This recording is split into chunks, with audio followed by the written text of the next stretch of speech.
Rusia ha perdido más de 2.600 tanques desde el comienzo de la guerra en Ucrania. Eso es lo que investigadores independientes afirman basándose en pruebas fotográficas e imágenes satelitales.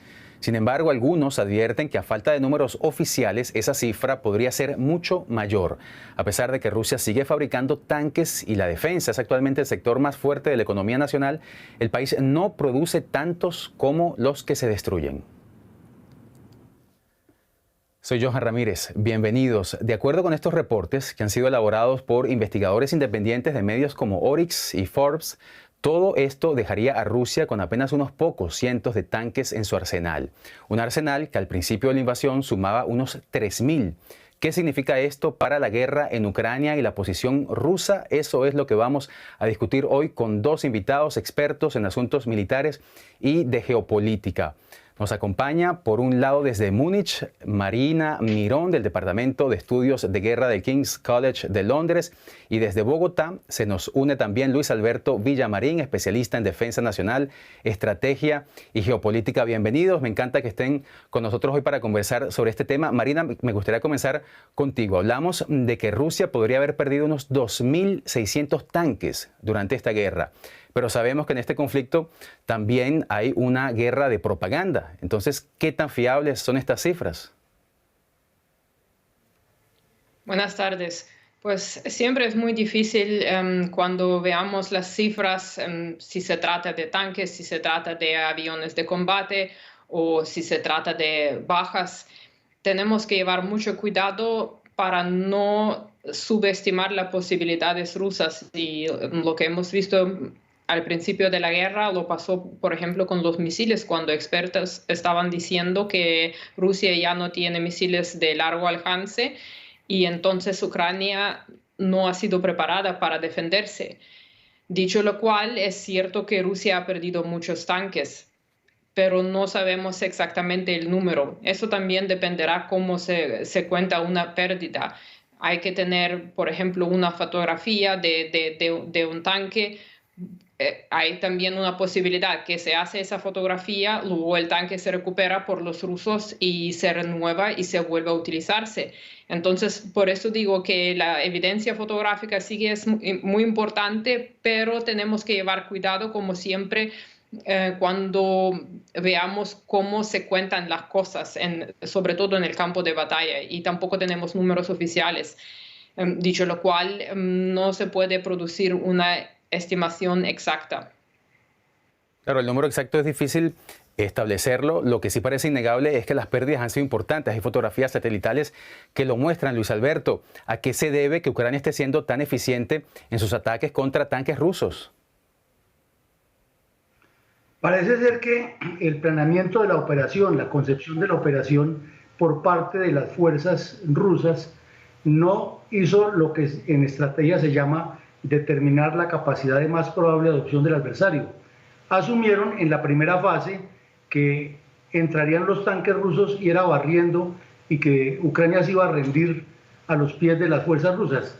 Después, cuando tuvieron el fracaso porque les fallaron esos mecanismos, no le pusieron imprimir, lo que querían era la velocidad al ataque, entonces optaron por la segunda fase, que fue la destrucción de poblados civiles, pero las fuerzas rusas estaban mal preparadas, especialmente las de infantería y las de blindados, y no tenían una logística adecuada, además que en esa columna de 60 kilómetros que armaron, con todo un boato logístico, perdieron. Y finalmente optaron por la propaganda, por el reclutamiento forzado, por enviar a la gente de Wagner.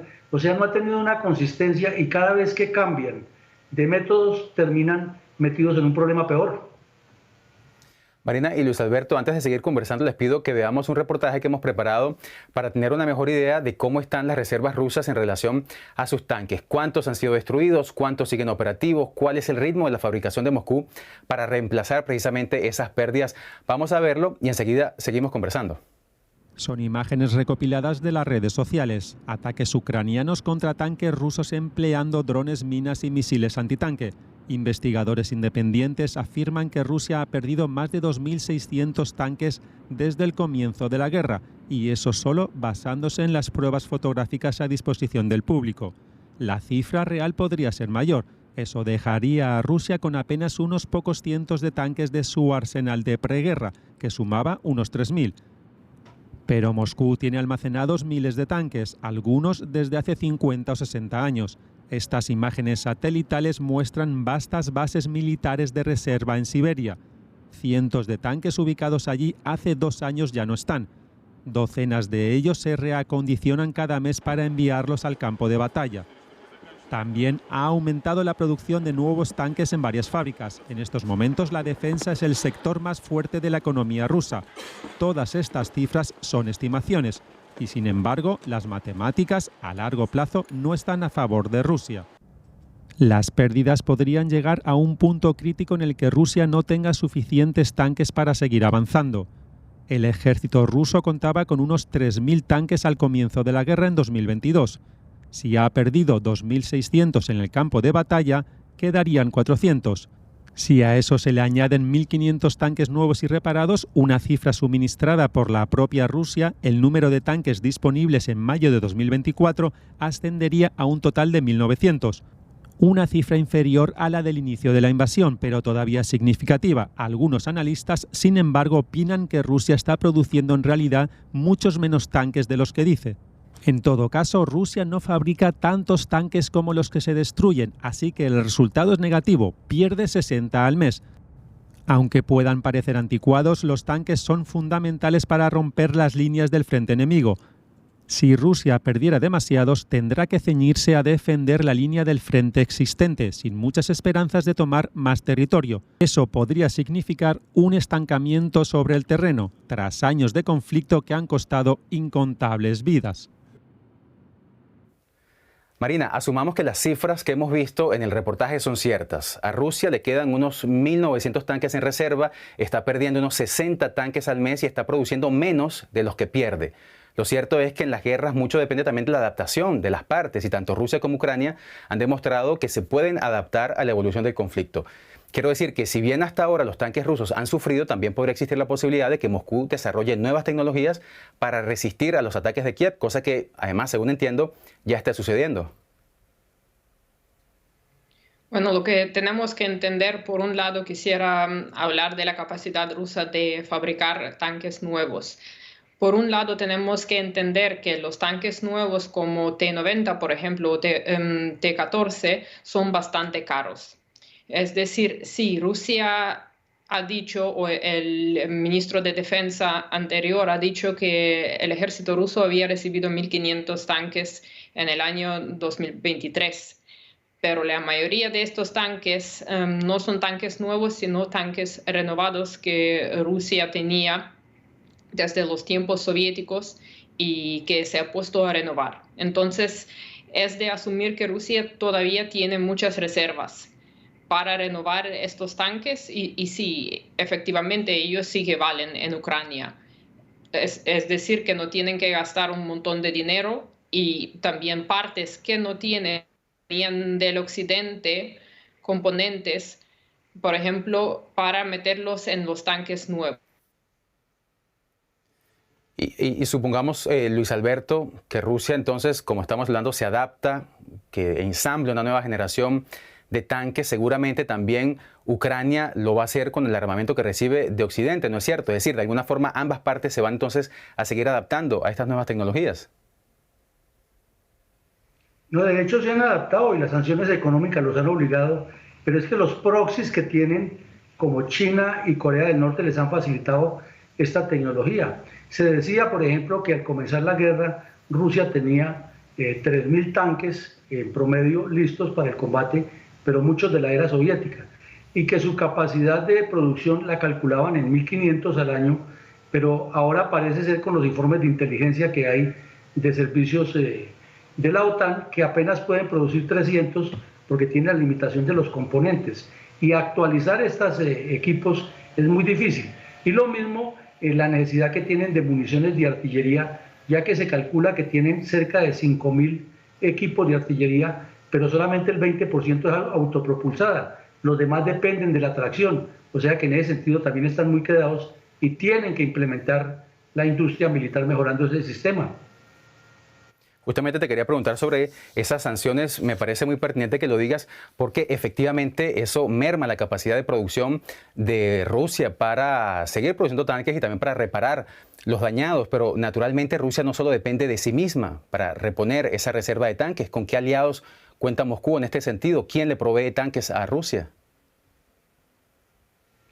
No, pues tanques no está probado que le están proveyendo. Lo que le están proveyendo es recursos frescos que le permite que su industria y el manejo del Estado no decaiga, que es la compra de gasolina que le está haciendo, de petróleo, que le está haciendo directamente China, India, que es un actor que casi nadie menciona y le ha comprado mucho combustible, mucho petróleo, pero también tiene el apoyo sobre todo en misiles, en drones y en equipos tecnológicos de rápido uso con Irán, y ahora con la reciente visita que hizo el señor Putin a Corea del Norte, se corroboró algo que los servicios de inteligencia occidentales estaban afirmando, que allí tenían un flujo permanente de armas coreanas, sobre todo municiones de artillería y misiles, que es lo que más necesita en este momento Rusia. Justamente tú mencionas la visita de Putin a Corea del Norte ayer, justamente en esa visita oficial, primera en 24 años de Vladimir Putin a Corea del Norte, una visita que además llega en un momento de grandes tensiones geopolíticas. Se reforzó esa alianza entre ambos países. Quisiera que escucháramos ahora algunas de las palabras que dijo Vladimir Putin ayer durante esa visita a Pyongyang. Vamos a escucharlo y luego lo comentamos. El Tratado de Asociación Integral firmado hoy prevé, entre otras cosas, la asistencia mutua en caso de agresión contra una de las partes de este tratado. Marina, asumamos que las cifras que hemos visto en el reportaje son ciertas. A Rusia le quedan unos 1.900 tanques en reserva, está perdiendo unos 60 tanques al mes y está produciendo menos de los que pierde. Lo cierto es que en las guerras mucho depende también de la adaptación de las partes y tanto Rusia como Ucrania han demostrado que se pueden adaptar a la evolución del conflicto. Quiero decir que si bien hasta ahora los tanques rusos han sufrido, también podría existir la posibilidad de que Moscú desarrolle nuevas tecnologías para resistir a los ataques de Kiev, cosa que además, según entiendo, ya está sucediendo. Bueno, lo que tenemos que entender, por un lado, quisiera hablar de la capacidad rusa de fabricar tanques nuevos. Por un lado, tenemos que entender que los tanques nuevos como T-90, por ejemplo, o T-14, son bastante caros. Es decir, sí, Rusia ha dicho, o el ministro de Defensa anterior ha dicho que el ejército ruso había recibido 1.500 tanques en el año 2023.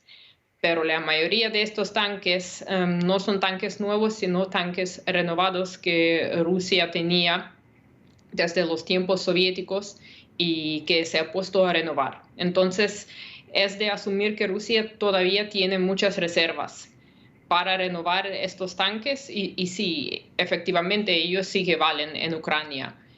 Es decir, que no tienen que gastar un montón de dinero y también partes que no tienen del occidente, componentes, por ejemplo, para meterlos en los tanques nuevos. Y supongamos, Luis Alberto, que Rusia entonces, como estamos hablando, se adapta, que ensamble una nueva generación de tanques. Seguramente también Ucrania lo va a hacer con el armamento que recibe de Occidente, ¿no es cierto? Es decir, de alguna forma ambas partes se van entonces a seguir adaptando a estas nuevas tecnologías. No, de hecho se han adaptado y las sanciones económicas los han obligado, pero es que los proxies que tienen, como China y Corea del Norte, les han facilitado esta tecnología. Se decía, por ejemplo, que al comenzar la guerra, Rusia tenía 3.000 tanques en promedio listos para el combate, pero muchos de la era soviética, y que su capacidad de producción la calculaban en 1.500 al año, pero ahora parece ser, con los informes de inteligencia que hay de servicios de la OTAN, que apenas pueden producir 300 porque tiene la limitación de los componentes, y actualizar estos equipos es muy difícil. Y lo mismo la necesidad que tienen de municiones de artillería, ya que se calcula que tienen cerca de 5.000 equipos de artillería, pero solamente el 20% es autopropulsada, los demás dependen de la tracción, o sea que en ese sentido también están muy quedados y tienen que implementar la industria militar mejorando ese sistema. Justamente te quería preguntar sobre esas sanciones. Me parece muy pertinente que lo digas porque efectivamente eso merma la capacidad de producción de Rusia para seguir produciendo tanques y también para reparar los dañados. Pero naturalmente Rusia no solo depende de sí misma para reponer esa reserva de tanques. ¿Con qué aliados cuenta Moscú en este sentido? ¿Quién le provee tanques a Rusia? No, pues tanques no está probado que le están proveyendo. Lo que le están proveyendo es recursos frescos que le permite que su industria y el manejo del Estado no decaiga, que es la compra de gasolina que le está haciendo, de petróleo, que le está haciendo directamente China, India, que es un actor que casi nadie menciona y le ha comprado mucho combustible, mucho petróleo, pero también tiene el apoyo sobre todo en misiles, en drones y en equipos tecnológicos de rápido uso con Irán, y ahora con la reciente visita que hizo el señor Putin a Corea del Norte, se corroboró algo que los servicios de inteligencia occidentales estaban afirmando, que allí tenían un flujo permanente de armas coreanas, sobre todo municiones de artillería y misiles, que es lo que más necesita en este momento Rusia. Justamente tú mencionas la visita de Putin a Corea del Norte ayer, justamente en esa visita oficial, primera en 24 años de Vladimir Putin a Corea del Norte, una visita que además llega en un momento de grandes tensiones geopolíticas. Se reforzó esa alianza entre ambos países. Quisiera que escucháramos ahora algunas de las palabras que dijo Vladimir Putin ayer durante esa visita a Pyongyang. Vamos a escucharlo y luego lo comentamos.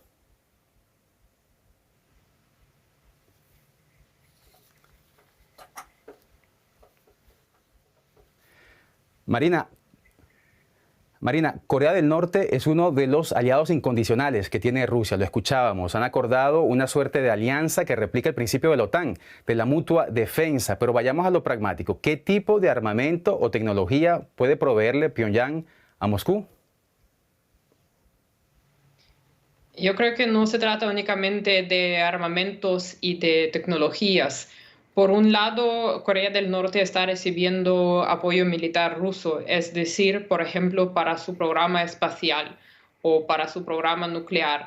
Por otro lado, lo que puede ofrecer Corea del Norte son municiones de artillería, pero lo más importante, y eso no se menciona mucho, el problema que tiene Rusia es el problema con trabajadores, porque alguien tiene que fabricar estas municiones en Rusia.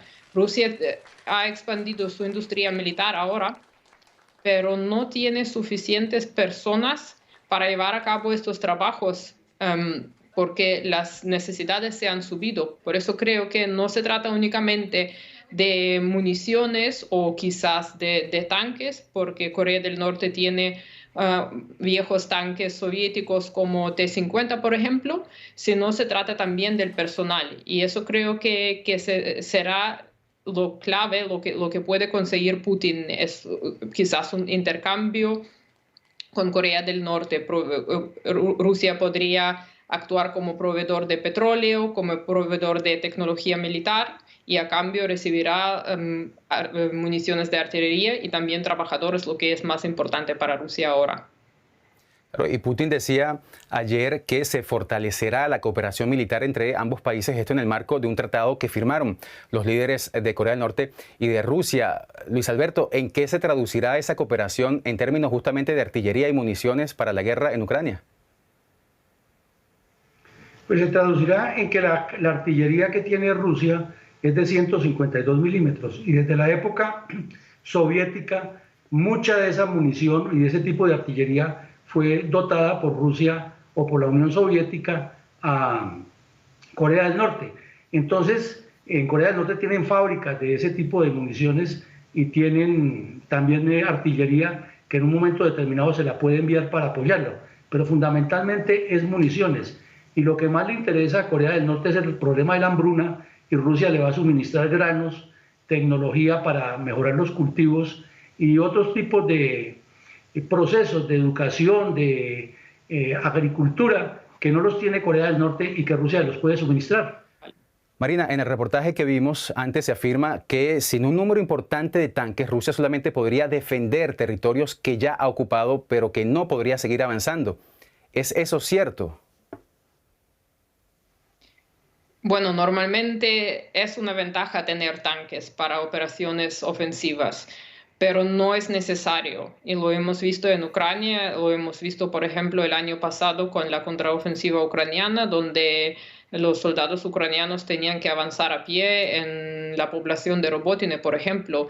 Es un caso extremo, pero sí hay otros modos. Es decir, primeramente lo que se tiene que entender cuál es el objetivo, cuál es el terreno, qué defensas tiene el enemigo para elegir el vehículo para llevar a cabo esas operaciones ofensivas. Es decir, Rusia, por ejemplo, tiene también vehículos blindados de infantería. Esos también se pueden utilizar y muchas veces parecen a un tanque. No tienen el mismo tipo de blindaje que un tanque, pero sí que se pueden utilizar. Entonces, claro, nosotros no podemos decir que Rusia no podrá llevar a cabo operaciones ofensivas si no tenga tanques. Sí podrá. Eso depende de dónde tendrán lugar esas operaciones, en el terreno urbano o en el terreno rural. En el terreno urbano, por ejemplo, es mejor utilizar esos vehículos blindados que tanques, porque no necesitan tanto combustible, pueden maniobrar mucho mejor que los tanques. Por eso no hay una cierta respuesta a esta pregunta. Marina, interesantísimo lo que nos dices. Con mucha pena te tengo que despedir porque tienes otro compromiso y no podemos seguir conversando contigo, pero hasta la próxima oportunidad. Te despido, Marina Mirón, del Departamento de Estudios de Guerra del King's College de Londres. Gracias. Me quedo ahora con Luis Alberto desde Bogotá, porque hasta ahora hemos hablado de Rusia, de las pérdidas que está sufriendo en esta guerra, pero Ucrania también está sufriendo algunas pérdidas, Luis Alberto. La diferencia es que Kiev cuenta con el apoyo de Occidente. Aún así, ¿puede Ucrania renovar sus reservas de artillería y municiones al ritmo que impone esta guerra, o también corre el riesgo de quedarse sin armas en algún momento? No, Ucrania no va a correr el riesgo de quedarse sin armas porque tendrá el apoyo de la OTAN, y la reunión de ayer también de Blinken y el secretario de la OTAN fue muy clara, y lo que dijo lo mismo el compromiso que hizo la semana pasada el señor Biden. Nos parece que el punto más complejo que tiene Ucrania de las pérdidas son las pérdidas humanas, porque no las han querido decir, pero servicios de inteligencia occidentales tienen cifras bastante preocupantes, ya que la población en edad militar ha ido reduciéndose para Ucrania y ha tenido que reclutar a personas mayores. Entonces, en cuanto a municiones y armas, probablemente mejorará y le cambiará la dinámica al conflicto, pero el tema humano sí es complicado. Y es lo que tú dices, lo complicado también de esta guerra es justamente que no hay cifras oficiales, y estamos también, como decíamos antes, una guerra que se libra igualmente en el terreno de la propaganda. Sin embargo, algunas proyecciones, y estamos obligados a hablar de números, aunque no haya oficiales, pero algunas proyecciones, Luis Alberto, indican que al ritmo al que se mueve la guerra, con Rusia perdiendo unos 60 tanques al mes, sus reservas podrían entrar a un nivel crítico para 2026. Es una situación hipotética, pero estamos hablando de 2026. ¿Se vislumbra una guerra ya tan larga? Sí, claro, la guerra se va a prolongar porque Rusia no va a ceder, pero es que inclusive no es el 2026, Joan. Hay institutos serios del análisis de la guerra que consideran que si Rusia no logra el objetivo de los 1.500 tanques entre reparados y construidos nuevos, simplemente para el 2025 perderá el ímpetu de la ofensiva, que en esencia para eso son los tanques, para aumentar el ímpetu de la ofensiva, y entonces lo va a tener que hacer con infantería, como decía Marina ahora, pero le va a ser más difícil porque es en un terreno adverso, con unos equipos muy poderosos de parte de Ucrania y con la inteligencia occidental facilitándole la ubicación. Entonces podría perder el terreno ganado, inclusive tendría que retroceder del Donbass y de Crimea, y eso sería otro costo de la guerra. Merma de tanques rusos en la guerra de Ucrania. ¿Se está quedando Rusia sin tanques? Ese es el tema de esta discusión. Hasta aquí vamos a llegar. Agradecemos a Marina Mirón, que nos acompañó antes del Departamento de Estudios de Guerra del King's College de Londres, y a usted, Luis Alberto Villamarín, especialista en Defensa Nacional y Estrategia y Geopolítica desde Bogotá. Muchísimas gracias por esta conversación, y a ustedes por seguirnos. Gracias por su confianza. Soy Johan Ramírez. Hasta la próxima.